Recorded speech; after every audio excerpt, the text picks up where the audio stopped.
আজ যাচ্ছি বিয়েবাড়ির উদ্দেশ্যে, সিজনের প্রথম বিয়েবাড়ির ইনভিটেশনে যাচ্ছি।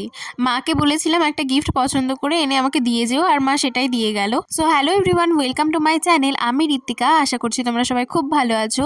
আর আজ কিন্তু সুরভিদির দাদার রিসেপশন, তাই এসেই আগে সুরভিদির সাথে দেখা করে নিয়েছিলাম। আর আজকের পার্টনার আমার হচ্ছে লতাদি, সুন্দরী আমাদের। তারপরেই কিন্তু চলে গেছিলাম স্টার্টার্সের দিকে। আর আমার বেশ পছন্দ চিকেন তন্দুরি, যে কারণে আমি ওটাই আগে খেয়েছিলাম। বাদবাকি কিছু আমি ট্রাই করিনি, কারণ আমার মেন উদ্দেশ্য ছিল মেন কোর্স।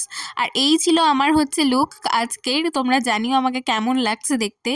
বেশ কিছু ছবি এবং ভিডিও তোলার পরেই কিন্তু আমরা চলে এসেছিলাম মেন কোর্সের দিকে, মানে খেতে চলে এসেছিলাম। কিছু খাবার তো স্কিপ করে গেছি, আর বেশ কিছু আইটেম টেস্ট করার পরেই কিন্তু আমি চলে এসেছিলাম মাটনের দিকে, আমাদের শো স্টপার। এখন দেখছি এডিটের সময় যে আমি বেশ কিছু ক্লিপস নেইনি, মানে ভিডিওই অন করিনি হয়তো সেই সময়। যাই হোক, that's it for today. Next ব্লগে খুব তাড়াতাড়ি দেখা হচ্ছে। ততক্ষণের জন্য সবাইকে টাটা, আর সাথে গুড নাইট।